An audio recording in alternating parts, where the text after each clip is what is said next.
Frank's character made issue by the defense, Atlanta Journal, August 13, 1913. Action, a challenge to state to put up witnesses in rebuttal who otherwise couldn't testify. Lemmie Quinn, foreman in metal room, tells the jury he visited factory on Saturday, April 26th, and found Frank at his desk. Writing at 12:20 o'clock, the very minute almost that state claims Mary Phagan must have been killed. Efforts to show experiments of witnesses who reenacted Conley's story bring fight. Judge Roan delays decision until both sides can submit authorities.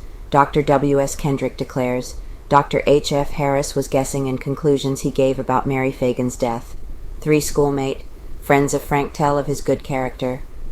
The character of Leo M. Frank was put in issue Wednesday morning by his attorneys during the 15th day's session of his trial for the murder of Mary Phagan. While not unexpected, the fact that the defense has thrown down the bars and challenged the state to put a blot on the character of the young factory superintendent was decidedly the feature of the morning session. Generally, the defense in important criminal cases does not put the defendant's character in issue, for few people can stand the searching investigation to which the accused is generally subjected by detectives. Since Frank was first accused of the Phagan murder, there have been constant rumors that the detectives have found witnesses who are ready to attack the character of the accused. These witnesses, if the detectives have found them, could never have testified had the defense not paved the way by putting his character in issue and practically challenging the state to its weaknesses. This action on the part of the defense means that Frank's attorneys are confident that the defendant's life will stand the white light of investigation. The direct case of the defense is almost finished. When the noon recess was taken Wednesday, Attorney Luther Z. Rosser and Reuben R. Arnold expected to be through with all except character witnesses in less than a day's time. The defense scored an important point Wednesday when Lemmie Quinn, a factory foreman, declared that he saw Frank in his office writing at 12:30, almost the exact time that the state claims Frank killed Mary Phagan. Quinn was still on the witness stand when court adjourned for the noon recess, and the indications were that the completion of his direct and cross-examination would occupy an hour and possibly 2 hours of the afternoon. Alfred L. Lane, who went to school with Frank at Pratt Institute, a New York merchant who resides in Brooklyn, was the first witness to take the stand and tell of Frank's good character. He came to Atlanta especially for the purpose of testifying. Attorneys clash over evidence. Philip Nash of Greenwood, N.J., and Richard A. Knight of Brooklyn, N.Y., both schoolmates of Frank, both testified that his character was excellent. No other character witnesses were put up during the morning, Attorney Arnold stating that the 3 who testified had come a long ways, and for that reason he had called them early. Efforts of the defense to get before the jury experiments made by 4 men, who reenacted Jim Conley's story as told on the witness stand, at the pencil factory, taking part in the conversations and movements that Conley claims he participated in, brought a vigorous protest from Solicitor Dorsey. The solicitor contended that the court had declined to permit the evidence in regard to Conley's pantomime reproduction of his own story, and that to admit the experiments made by the defense would be a direct reversal of his former decision. He declared that if the evidence is admitted, he will seek to rebut it with Conley's own pantomime, previously ruled out. Attorneys Reuben R. Arnold and Luther Z. Rosser both replied eloquently, and authorities were cited on both sides. Judge Roan finally decided to postpone his decision until afternoon, when further authorities could be assembled and arguments heard. The point will be bitterly contested. Dr. William Owens was on the stand when the argument took place, it being the purpose of the defense to show through him that Conley could not have acted the part he claimed within the time alleged, and that his story was therefore impossible. Dr. W.S. Kendrick testified as the first witness Wednesday morning, characterizing Dr. Harris's conclusions as given in reference to Mary Phagan as guesses. He was cross-questioned at length by the solicitor. Dr. William Owens was called and had taken the stand as the defense's first witness for the day, Wednesday, when he consented to give way to Dr. W.S. Kendrick, another witness who was in a hurry to leave the court. Dr. Kendrick said he had been practicing general medicine for 38 years and was not a specialist of any sort. He was elected the dean of the old Atlanta Medical College 27 years ago, he said, and was the founder of the Atlanta School of Medicine. He gave Dr. H.F. Harris his first position as a professor of medicine, he said, and also gave him his first position as a professor of bacteriology after he had taken a special course in Philadelphia. In answer to hypothetical questions, Dr. Kendrick followed the other experts put on the stand for the defense, characterizing every important feature of Dr. Harris's testimony as guesswork. Dr. Kendrick discussed conditions in Mary Phagan's body, the hemorrhage and the blow on the head. He discussed then the conditions reported in Mary Phagan's stomach. He said that though he is not a stomach specialist, he had been lecturing on diseases of the stomach for 35 years. No dependable opinion. Dr. Kendrick said in answer to one of Mr. Arnold's questions, "I have explained to my class, probably 1,000 times, that each stomach is a law unto itself." He said that no dependable opinion was to the length of time food has been in the stomach could be formed from an examination of its contents after death. He does not think, he said, that there is an expert in the world who could form such an opinion that could be relied on. Solicitor Dorsey attacked the witness vigorously on cross-examination. The examination was interrupted by frequent tilts among the attorneys. After a few preliminary questions, the solicitor put to the witness a long hypothetical question regarding the stomach and its various functions in an effort to make the witness commit herself on an opinion as to the length of time food found in a certain state had been in the stomach. Dr. Kendrick replied that he couldn't advance an opinion. "I am not a specialist and not an expert on the stomach," said he. "I am only a practitioner of medicine." "There are very few experts on the stomach in Atlanta, are there not, doctor?" asked the solicitor. "Not stomach specialists." "Yes, there are only a few, but they are more than we need," answered the witness. "Is Dr. Westmoreland a Stomachsby Frank's character made issue by the defense and trial sciolist?" asked the solicitor. Dr. Westmoreland had testified previously for the defense. "Well, I've been his family physician for 30 years. "I didn't ask you that. I asked if he is a stomach specialist." "He is a surgeon," said the witness. "Is Dr. Hancock, a surgeon for the Georgia Railway and Power Company, a stomach specialist?" asked the solicitor. Dr. Hancock also had testified for the defense. "No, sir." In answer to other questions, Dr. Kendrick disclosed the fact that all practitioners of medicine and of surgery possess a certain practical knowledge of the stomach, although very few of them are stomach specialists. Clash between counsel.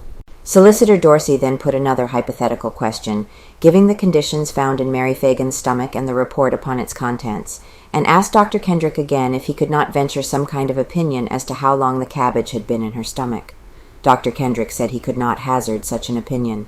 The witness admitted in answer to questions that certain general principles regarding the functions of the stomach and digestive apparatus are recognized, as well as tables on that subject compiled by scientists.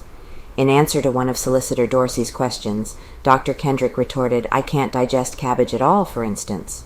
Solicitor Dorsey admonished the witness that did not answer his question. Attorney Arnold addressed the court. "I think, Your Honor, that it's very pertinent," said he. Solicitor Dorsey addressed the court.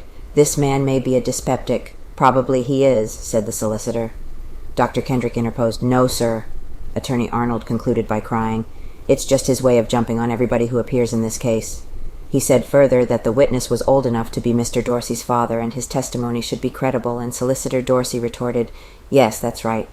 Solicitor Dorsey then put another question to Dr. Kendrick regarding digestion, and the witness replied that in the normal stomach digestion begins as soon as the food enters.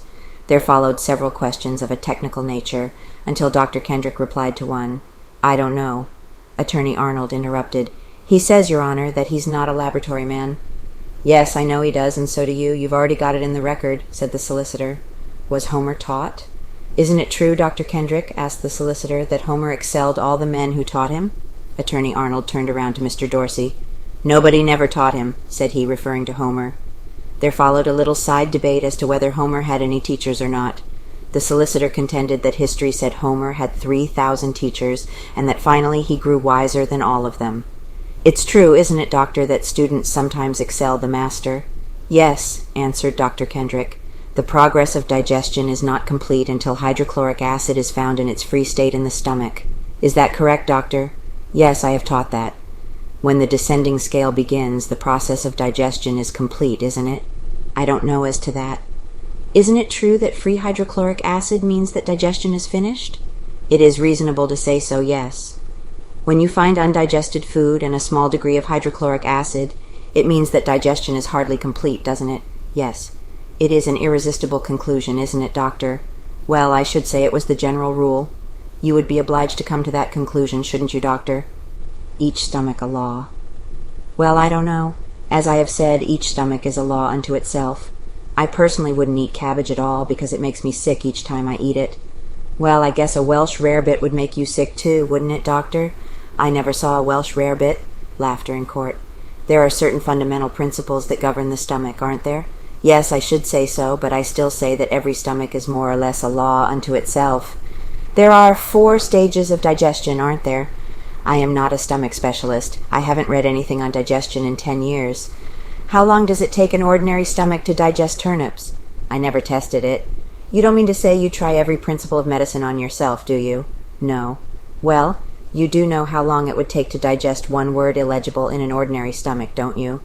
I should say from 3 to 4 hours, like an ordinary mixed meal. Don't you know that Dr. Crittenden of Yale University has made an elaborate study of the subject of digestion? Yes, and several words illegible specialists, sometimes several words illegible. Question 2. Words illegible. Well, of course, several words illegible, the attribute of the word illegible, isn't it, Doctor? To this question, Attorney Arnold objected vigorously on the ground that it was improper. Solicitor Dorsey replied that it was no more improper than Dr. Kendrick's commonplace platitudes. Then followed a hot wrangle among the attorneys, which finally subsided when the court ruled that Solicitor Dorsey's question and his comment were both improper and should be stricken from the records. The solicitor propounded the following hypothetical question.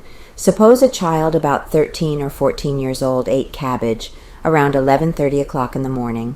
Suppose her body was found at 3:30 a.m. the following morning. Suppose the tongue was out. There were deep indentations on the neck, a small wound in the back of the head, one eye discolored, the underclothes bloody, the body stiff, all the blood in the body, one word illegible on the lower side as it lay on the ground. Suppose you knew the small intestine was clear for 6 feet below the stomach. Suppose you had every indication that digestion had been progressing favorably. Suppose you found starch granules undigested. Suppose you found the acidity at 32 degrees. Wouldn't you venture an opinion as to how long the cabbage had been in the stomach before death? No man could tell. I should say emphatically that no living man could have said how long the cabbage had been in the stomach before death. And if you care to hear it, I will give you my reason for saying that. Solicitor Dorsey indicated that he didn't care to hear the witness's explanation, but Mr. Arnold interrupted, insisting that Dr. Kendrick should be allowed to explain. If Solicitor Dorsey didn't want the explanation, the defense certainly did, and he thought the jury was entitled to have it. Dr. Kendrick proceeded. His explanation in substance was as follows.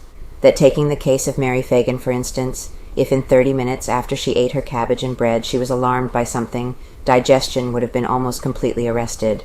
He said if she had lived 6 hours after the alarm, there would have been practically no progress in the digestion.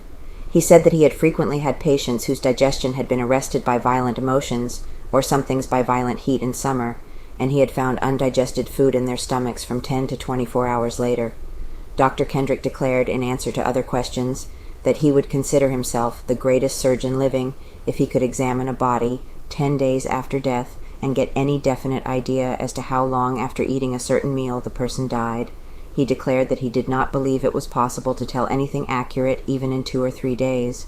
You and Dr. Westmoreland and some of the others are very bitter toward Dr. Harris, are you not? Not bitter toward Harris. I call on anybody to say that they ever heard me utter a bitter word against Dr. Harris. I have given him everything he has had except the position on the Board of Health. And Dr. Westmoreland gave him that, didn't he? Asked the solicitor. Yes.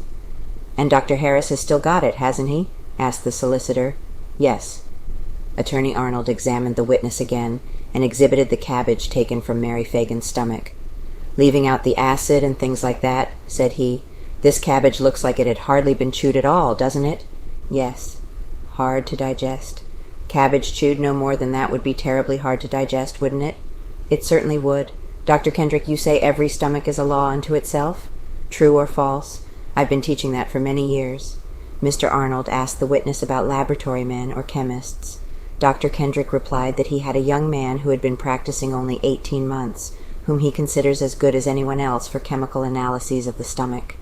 Mr. Arnold brought out the point that laboratory men usually work under the regular practitioners. 10 days after death, what becomes of the hydrochloric acid by the process of osmosis? Asked Mr. Arnold. Dr. Kendrick said he did not know. What effect would formaldehyde have on the pancreatic juices? I don't know. Dr. Kendrick was excused. Dr. Owens called. Dr. William Owens, who described himself as a physician and a real estate operator, was called to the stand.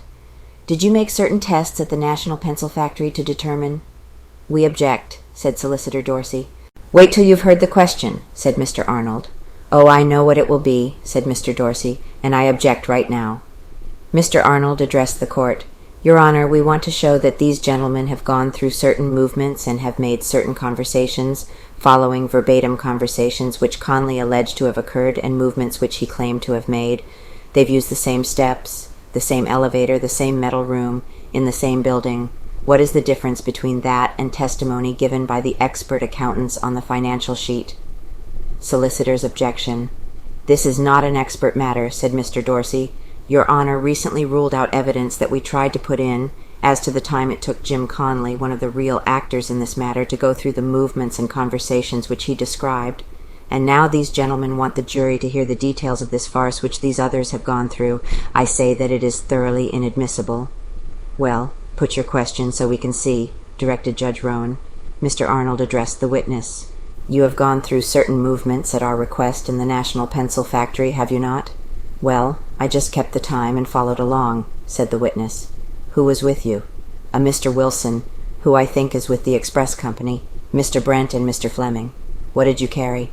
"Brent carried a 110-pound sack." Solicitor Dorsey objected. "We tried to show, Your Honor, how long it took Jim Conley to execute these movements, and it was ruled out, and now they want to put in the testimony of this builder who had no part in the actual crime." Mr. Arnold interrupted. "The gentleman always tries to show that Your Honor has done something to him, and then he almost cries about it and used that as an argument. At the time that Conley made the demonstration at the factory, he was only at the third stage of his lying, and since then he has put in many new features. Then he denied seeing Mary Phagan. He denied seeing Montine Stover. He denied having heard any screams or having heard footsteps toward the metal room, and he left out many extremely important statements which he gave when on the stand." Attorney Hooper objected to the use of the word lying. Judge Roan directed Mr. Arnold to couch his objection in more admissible language. Says decision is reversed. "Your Honor, when we were presenting our case," said the solicitor, "we not only asked Conley about the time it took him to carry the body down, but also other witnesses. If you admit this evidence, it is a positive reversal of your former ruling. Isn't the testimony of the man who actually went through it himself better than that of a man who held a watch while others did it?" "Mr. Dorsey, if the question of time came up before," said Judge Roan, "I will rule with you.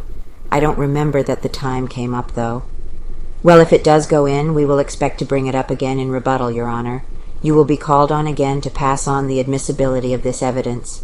Attorney Arnold commented that question would have to be decided then, produced a paper depicting the scene of the carrying of the body to the basement, as told by Conley, and directed Attorney Levitt, one of the subordinate counsel for the defense, to read it to the jury. The document, some 2,000 words long, was arranged much in the form of a moving picture scenario upon Conley's testimony, using Conley's words from the transcript of evidence given in court, according to Attorney Arnold. Mr. Levitt read it to the jury. It went in as a part of the question, the witness being expected to answer that he and his companions had enacted the scenario. A copy of the paper was furnished to Solicitor Dorsey. At the conclusion, he objected again to the question. "They've got things mixed up here. There are some things in here that actually occurred Monday and Tuesday. This witness has no right to testify about it anyhow. It is purely a matter of opinion." Attorneys argue again. Attorney Arnold followed with a long and eloquent argument, contending that it was not an opinion, that Dr. Owens had been called to testify about facts. The witness took the scenario, he said, and saw men reenact Conley's story, and he held a watch to time them while they followed it as faithfully as possible. Solicitor Dorsey answered, contending that the witness was not an expert, and that he therefore could not give the results of tests. "Experts can give the results of tests under certain conditions," said he, "but this man is not an expert. Is this man an expert at strangling girls to death? Is he an expert at running elevators? Is he an expert at carrying dead bodies?" Judge Roan replied to Mr. Dorsey, "I'm not going to let this man give an opinion. Here is the point Mr. Arnold makes, though. Suppose a man walks from here to Whitehall Street. If he testifies as to the time he thinks it took him, he is advancing an opinion. But if he was timed by a watch and testified as to the actual time it took him, he is testifying to fact. I am inclined to let the time in." Solicitor Dorsey argued again, still claiming that it was a matter of opinion. Judge Roan said, "You don't need to argue on that, Mr. Dorsey. I'm with you on the opinion part of it. I'm not going to let an opinion in." "It's expert testimony, Your Honor, or none," said the solicitor. "These 12 men are 12 times as competent to judge as the witness. Mr. Dorsey, if there is nothing in the Negro's testimony to show the speed with which he moved, I am inclined to believe this is nothing but guesswork," said Judge Roan. Attorney Arnold addressed the court. "I am going to show that this man went to the pencil factory and went through this operation as quickly as was reasonably possible. Would Your Honor hold that we are bound by the simple statement of this lying Negro?" Rosser enters debate. Attorney Rosser entered the debate for the first time. "It's impossible for any man to duplicate a feat in exactly the same time as any other man did it, or any man to duplicate a feat that he himself did. If I walk into my office, the presumption is that I do it in an ordinary time.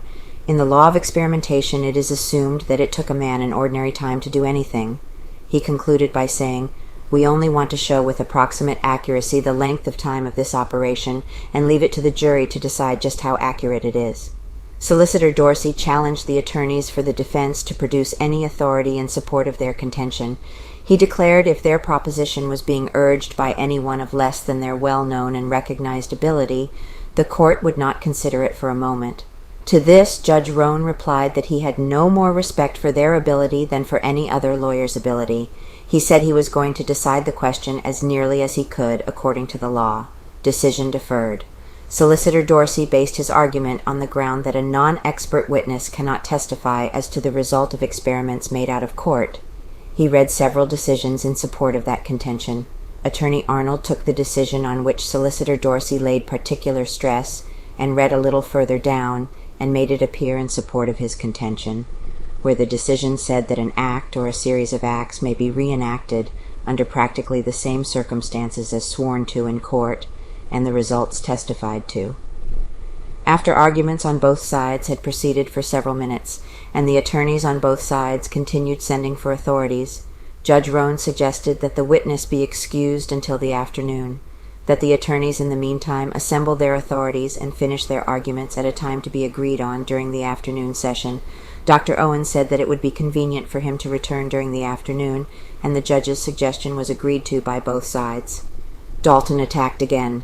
The defense called 7 witnesses from Gwinnett County, who declared that they knew C.B. Dalton and would not believe him on oath.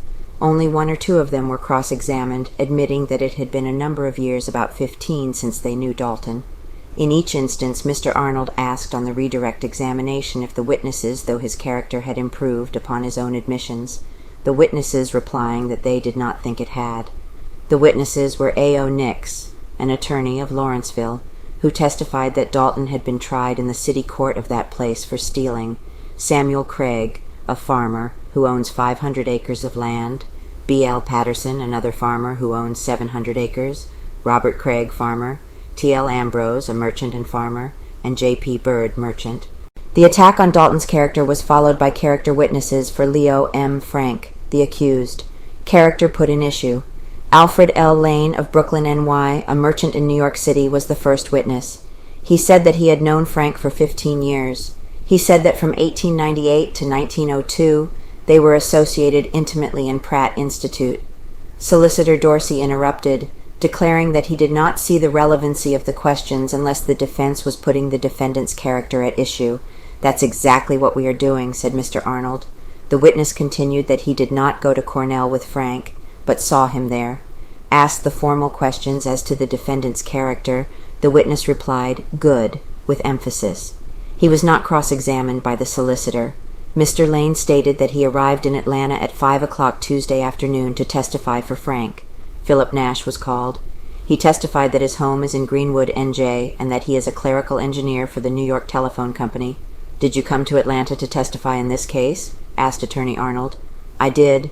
He testified that he had known Leo M. Frank since 1895, that they were associated 4 years as schoolmates, that frequently they were in the same classrooms when the witness was between 16 and 20 years of age. The witness testified that the general character of the accused is good.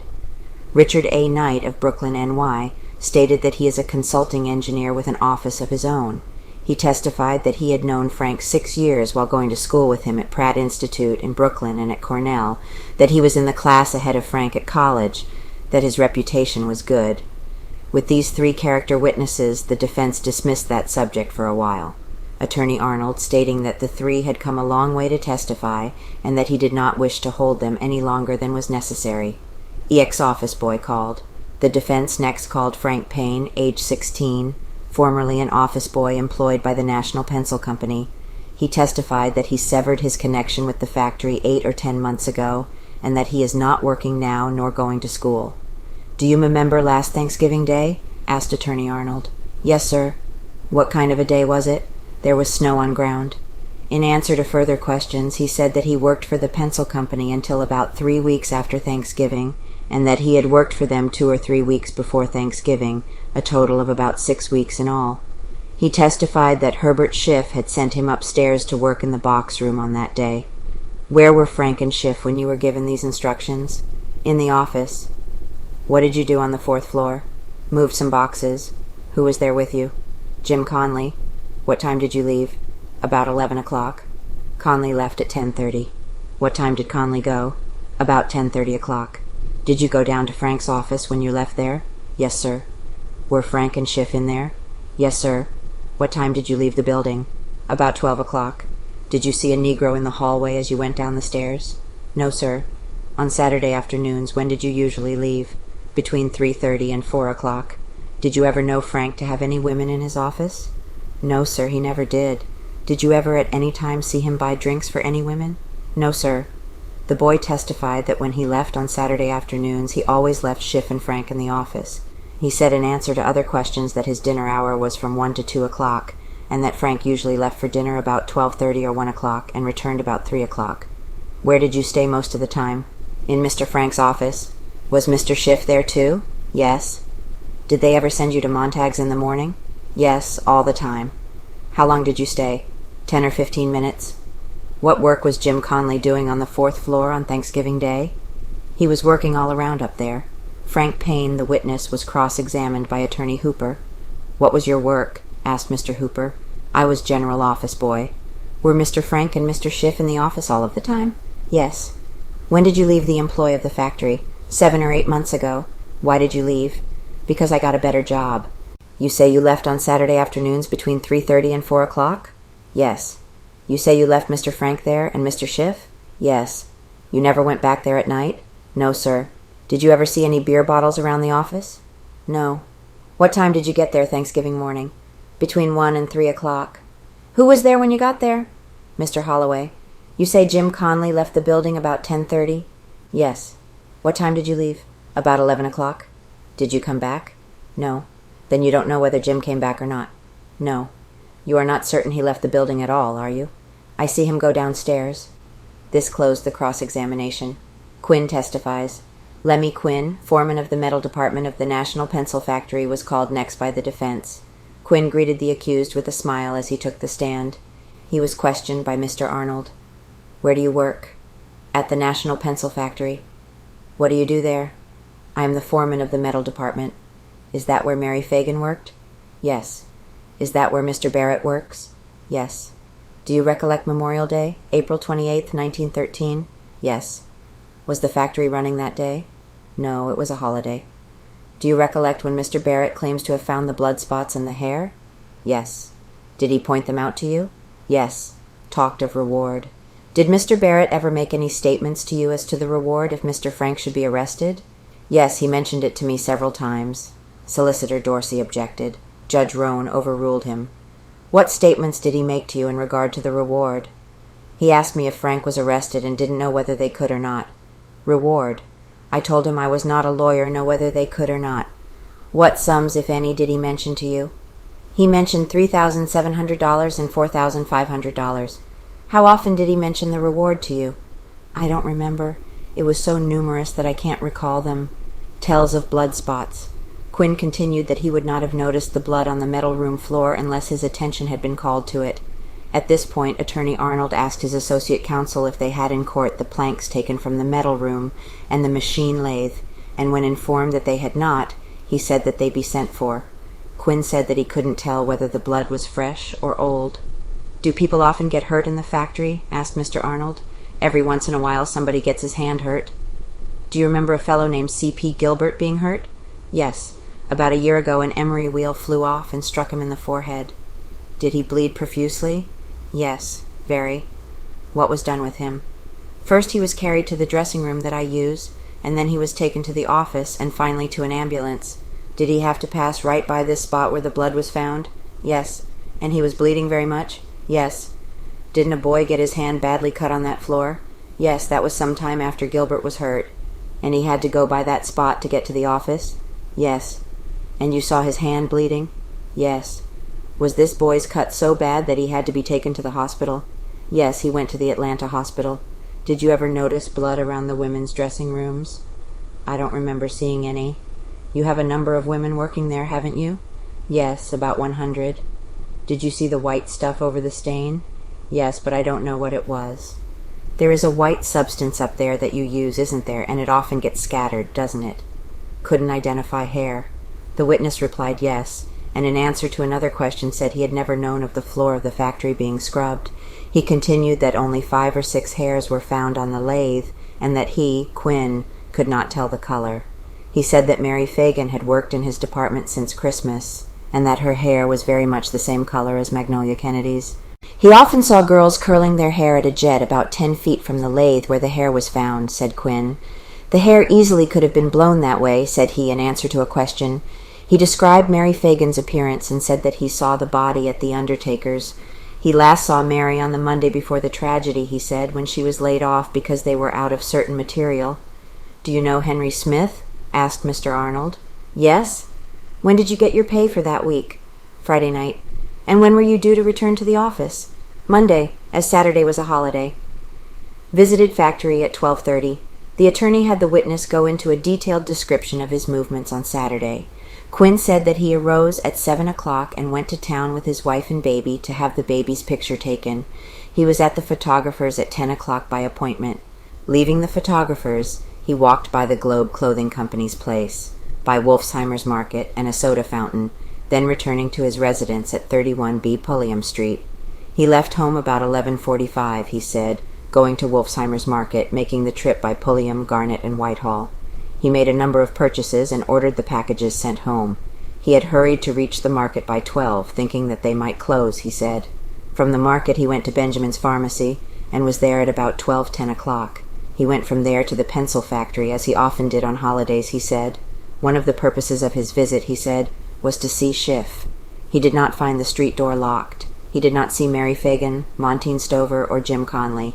He found the door of Frank's outer office and his inner office open, and in answer to a question about the safe said he thought it was open. He arrived at the factory about 12:30 o'clock, he said. He said that he was in Wolfsheimer's Market about 12 minutes. As well as he could remember, the 12 o'clock whistle blew just before he left there, he said. He told of the purchases that he made. He was at Benjamin's 3 or 4 minutes, he said. Did you see anybody beside Mr. Frank at the pencil factory? No, sir. Where was Frank when you saw him? In the inner office. What was he doing? He was writing. Did you say anything to Frank? Yes, I said good morning, Mr. Frank. Did he say anything to you? Yes, he answered good morning. The witness testified that then he asked Frank if Mr. Schiff would be in, and that Frank replied he didn't think Schiff would be down that day. Quinn testified that he remarked then to Frank, "You see, you can't keep me away." About how long were you in the pencil factory? About 2 minutes. Where were you when you next noticed the time? Quinn gave the name of a pool parlor a block and a half distant from the pencil factory. Do you recollect Harry Molesby? Yes. Where is his place of business? 2 doors from ours. Did you speak to him that day? Yes. Went to Busy Bee. Quinn then told of going into the Busy Bee Cafe and seeing Miss Corinthia Hall and Mrs. Emma Freeman there. He related that incident as Miss Hall and Mrs. Freeman already had told it. What did you want to see Schiff about? Asked Mr. Arnold. I wanted to see him about a bet we had on a baseball game. Quinn told of the 2 young women going out of the Busy Bee Cafe and going into Molesby's place to telephone. In answer to a question by Attorney Arnold, he said he looked at the Western Union clock in the pool room when he arrived there, and the clock showed 12:30 then. Did you talk with anybody in these parlors? Asked Mr. Arnold. Yes, I talked to a Mr. McMurray. Quinn continued that he stayed in the pool parlor until 1:15 o'clock. Then he left there and went to the Atlanta Theater to purchase tickets. After buying the tickets, he returned to the pool room. Who is John Rainey? Asked Mr. Arnold. He works in my department. Were you at the pencil factory Sunday? Yes. Whom did you talk with? Mr. Darley and Mr. Montag. Which Montag? I don't know. A different suit. Attorney Arnold asked the witness what kind of clothes Frank had on when he was in the office Saturday. Quinn said as well as he could remember Frank had on brown trousers and was in his shirt sleeves. Did you see Frank on Sunday? Yes. What kind of a suit did he have on? Black or blue? Quinn stated that he chipped off a piece of wood from the back door of the basement for Detective Starnes. He explained that the white stuff smeared on the stain upon the metal room floor was used on the machines in the metal room, and that frequently it was spattered on the floor while being taken from one machine to another in buckets.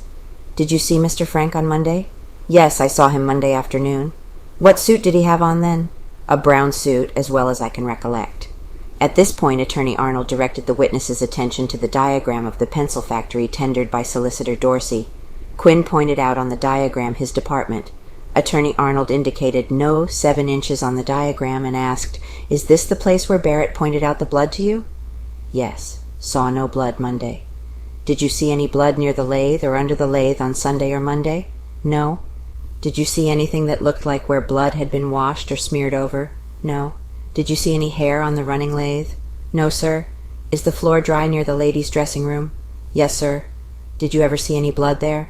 No. If blood had been washed up near the turning lathe, why couldn't it have been washed up just as well near the dressing room?